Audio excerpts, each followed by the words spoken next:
hello, my hardworking, dedicated, and committed medical sales friends. I am so glad you're here. This is Mace Haroff. I want to welcome you to the Medical Sales Guru podcast and the Medical Sales channel on YouTube.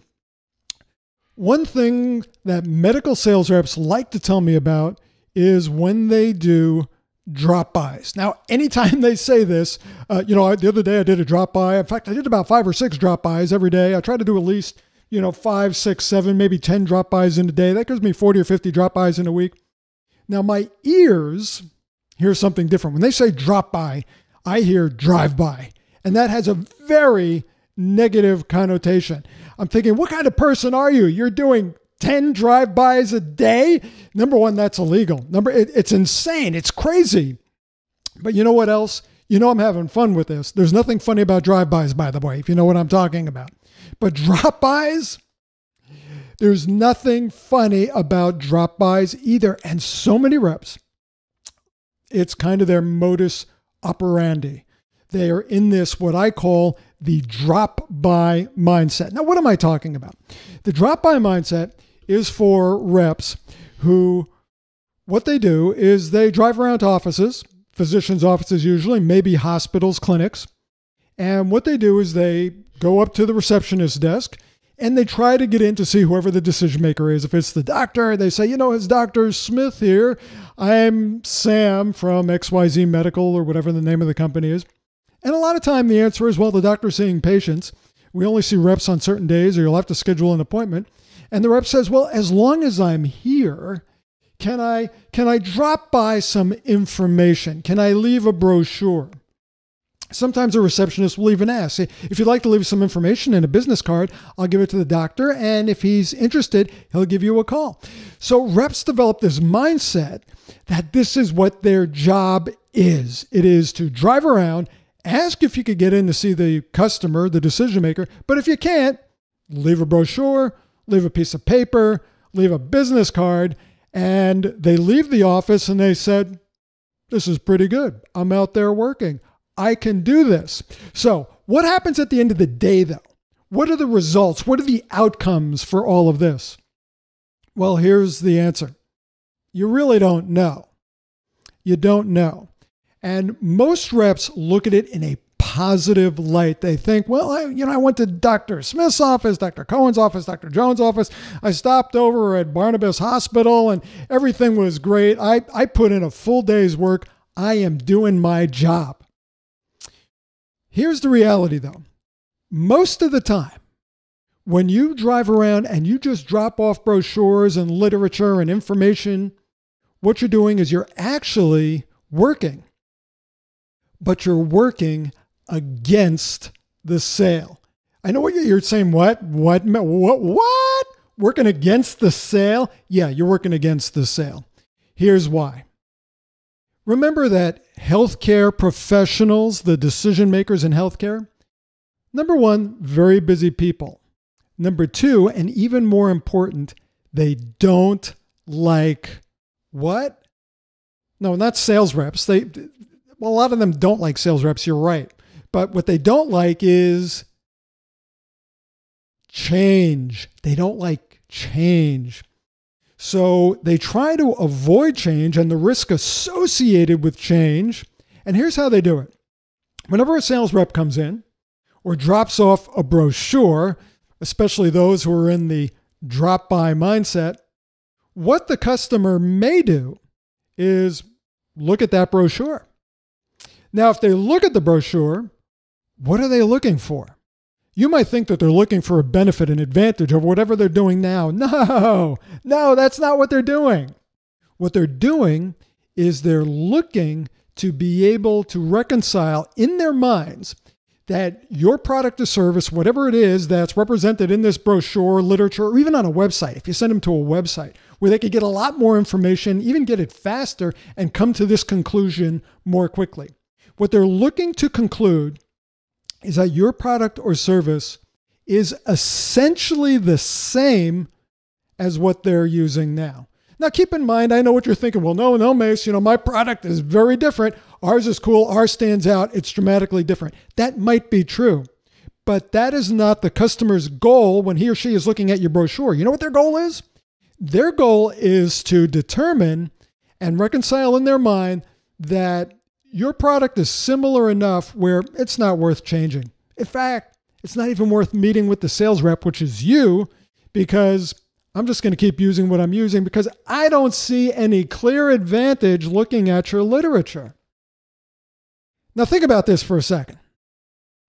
If brochures did a great job at selling your product, why would your company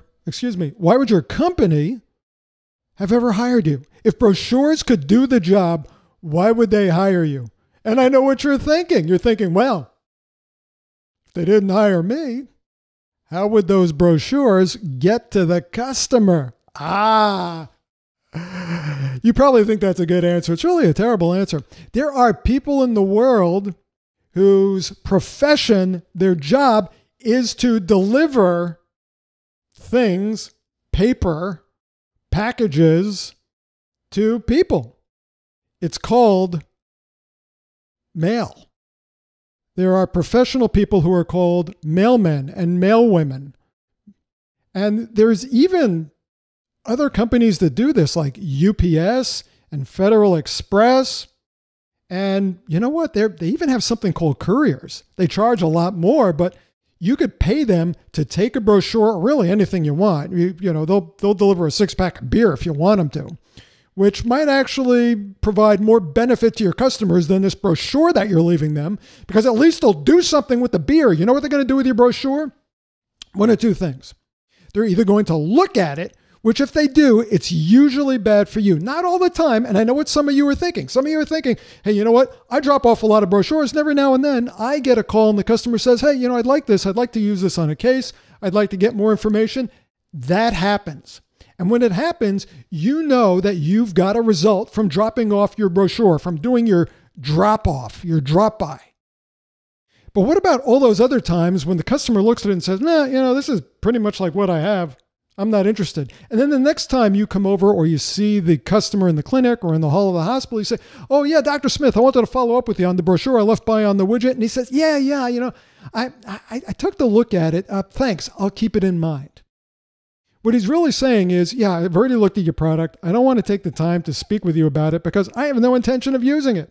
So there's two outcomes. They use it or they don't use it. If they decide to use it and they call you, you know about that. But if they decide not to use it and they don't call you or they say, I'll just keep it in mind, then you don't know that your effort of driving around, dropping off brochures actually worked against the sale. And this happens a lot. If you look at how healthcare professionals operate, it happens a lot. I can't tell you how many times I've been in a physician's office. I've walked in while waiting for a presentation and they'd be on the phone. And while they're talking on the phone, they usually have that stack of brochures on their desk. They'll pick up the brochure, they'll look at it, page through it a little bit, throw it in the trash. Now, why do they do this? Number one, they want to get it off their desk. Number two, they just want to look at it enough to be able to say, yeah, I'm not interested in this. What I'm doing is fine. Now, keep in mind that you may have a product where no product existed before. It might be a brand new product, a brand new procedure. So they have to be interested because right now they have nothing. Here's what a lot of reps forget. Nothing is an option. Doing nothing is an option. You see, if they don't have something now, whatever they're doing is working for them. If they don't have a treatment, they're working around it. They're getting by. What is your job? Your job is to get in front of the customer and have a conversation with them and to persuade the customer to use your product. And you can't do this by just dropping off a brochure. A brochure is a tool. And I like to use this analogy. You probably have some tools at home or in your car. You have tools. Let's say your car is broken. Your car's not running. Would you ever just take a box full of tools, open up the door of your car, throw the tools inside, close the door, walk away, and hope that at some point in the future, your car would be fixed because you dropped by with some tools. No, that's a ludicrous thought. You're probably looking at me saying, Mace, that's ridiculous. Why would you even say that? I'm saying that because when sales reps, medical reps, who really are the creme de la creme, who are chosen by their companies to operate at a very high level to be able to engage and interrupt the thought processes of healthcare professionals, when they take and drop off a brochure and expect that to do the work, it's like, really? What are you doing? So what should you do? You go by the customer's office. You can't get in. They're busy. Don't you leave something? No. Not if you do leave something, it's not that. Leave a note as to why you talked by. What is the compelling reason for a busy healthcare professional to give you some time? Or just let them know that you stopped by, that you wanted to talk to the doctor or the administrator or the office manager about X and how you've been able to help other similar practices to achieve X, whatever your benefit is. Leave it vague. Make them a little curious. Make them invite you back. And they probably won't invite you back, but what you're going to do is you're going to come back. You see, once you drop off that brochure, man, the cat's out of the bag. They know what you want to do. They know you want to sell them something. And in their minds, you want to sell them something to replace something they already have or something they're already doing that is working just fine. You represent change. And you can't exact change by just tossing tools into offices. You have to show up. You have to engage. Now, the reason I wanted to do this is because I did some posts on LinkedIn about this.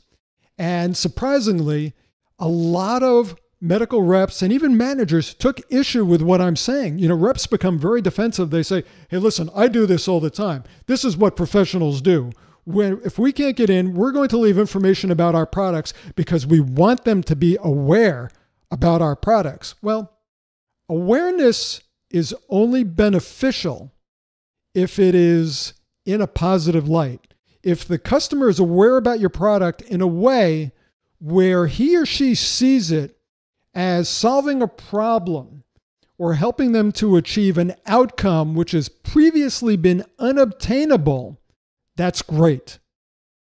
But if they just see it as a me too, as something they already have, or as something that they don't really need, that is not a good awareness. Again, what am I telling you to do? And this is hard. I'm telling you to do your job. Yeah, by all means, if you're not scheduling appointments, if you've been unable to schedule appointments, then yeah, get out in the territory. Get in front of your customers. Go into those offices. Let them know that you're there. That is very, very important. But don't expect a brochure to do the work that you're supposed to do, because most of the time it will work against you. Aren't you glad that you decided to tune into this podcast episode or watch this video? Well, hopefully you are. Now, here's the reality. Many of you are going to look at this, you're going to shrug your shoulders, and you're just going to keep doing what you're doing. You're going to keep doing those drive-bys or drop-bys so that the customer will look at you and say, bye-bye, don't come back. But some of you are going to listen, and you're going to take this to heart, and instead of wasting your time and wasting paper, killing trees and the ink that goes on there in the valuable tool called a brochure, you're going to take this to heart. And you're going to use the brochure as the tool it was designed to be. And that is to be used as a visual aid during a conversation where you create the perception that you want the customer to have about your product or service. And then you leave it behind as a reminder of what you discussed, where now it's effective and it creates the right kind of connection to the benefits that you want the customer to have. For those of you who do that, be grateful for all of your competitors who are just going to be driving in and dropping off brochures, because in time, you're going to eat their lunch. That's what it's about. I shared this with you because it works. It worked for me. It's worked for the thousands of reps that I've trained who've paid attention to it. It'll work for you. If you're looking for something else that'll work for you, it is getting specific help and information about what you do, about ways to handle and address your specific challenges in medical sales. Doesn't matter if you're selling to dentists, doctors, hospitals, nurses, therapists, dental labs. Everybody has unique challenges in healthcare, and there is no one-size-fits-all answer. That's why I want to invite you to take advantage of a special opportunity. If you will tell me what your biggest challenge is in medical sales, I will direct you to a solution that is specifically optimized for you, absolutely free. If you want to tell me what your biggest challenge is, you could do this by going to medicalsalestraining.com/situation. medicalsalestraining.com/situation. Tell me what your situation is, your challenge, and I will help you out with some information that you will find very, very valuable. Do it. For the Medical Sales Channel and the Medical Sales Guru podcast, thank you for spending a few minutes with me, bringing me along in your drive, or taking a moment to watch me on your iPhone. Hope I look good. Even if I don't look good, listen to what I'm saying. It'll work for you. This is Mace Haroff. I'll talk to you again soon. Bye for now.